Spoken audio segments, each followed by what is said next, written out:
Саламатсыңдар ма балалар? Әдебиеттік оқу сабағын бастаймыз.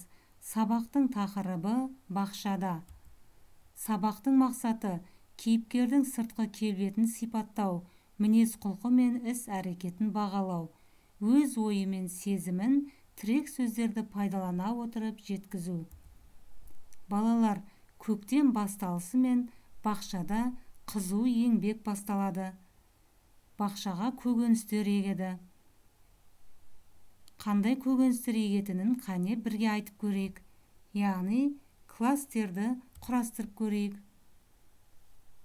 Бақшаға қияр, болгар бұрышы, асқабақ, қауын, қарбыз, қызанақ, қырыққабат, тағы басқа көптеген көкөністерді егуге болады. Бұл көкөністердің адамға пайдасы өте көп.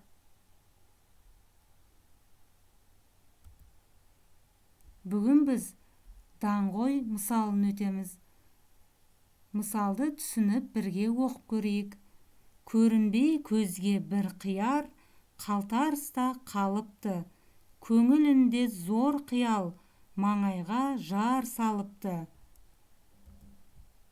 Қарамай суық жауынға, қар түскенше мен өсем, қарбыз бенен қауынға, қайтсем дағы теңесем.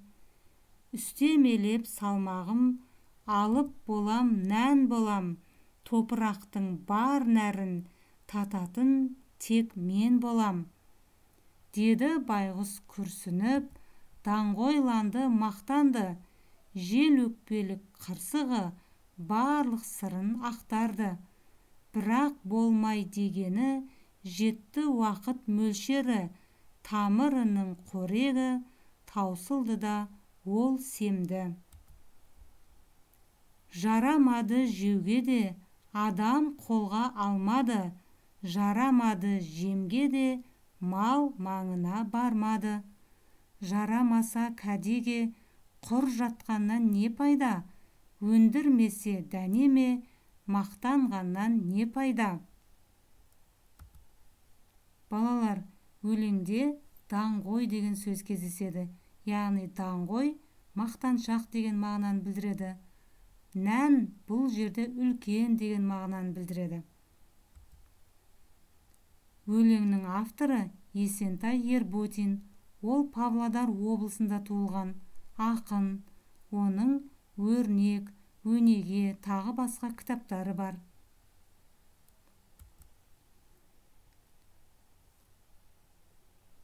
Балалар, кестені бірге толтырып көрейік. Мысалы, даңғой деген сөз ол мақтаншақ дегенді білдіреді. Ал мысалда мақтанды деген сөзді мысалда қалай берген? Даңғойланды деп берілген. Ал үлкен болам деген сөзді мысалда алып болам, нән болам сөздерімен берілген. Таса жерде бұл қалтарыста деген мағынаны береді. Яғни қалтарыста, таса жерде бұл сөздер синоним сөздер. Керекке, қажетке, пайдаға, яғни пайдаға аспады деген сөздер мысалда кәдеге деген сөзбен берілген.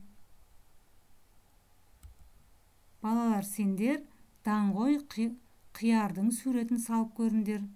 Өз нұсқаларында ұсынып, ұстаздарыңа кері байланыс жасаңдар. Сонымен қатар, даңғой қиярдың іс-әрекетіне өз көз қарасыңды білдіріңдер. Бүгінгі сабақ сендерге түсінікті деп ойлаймын. Сау болыңдар.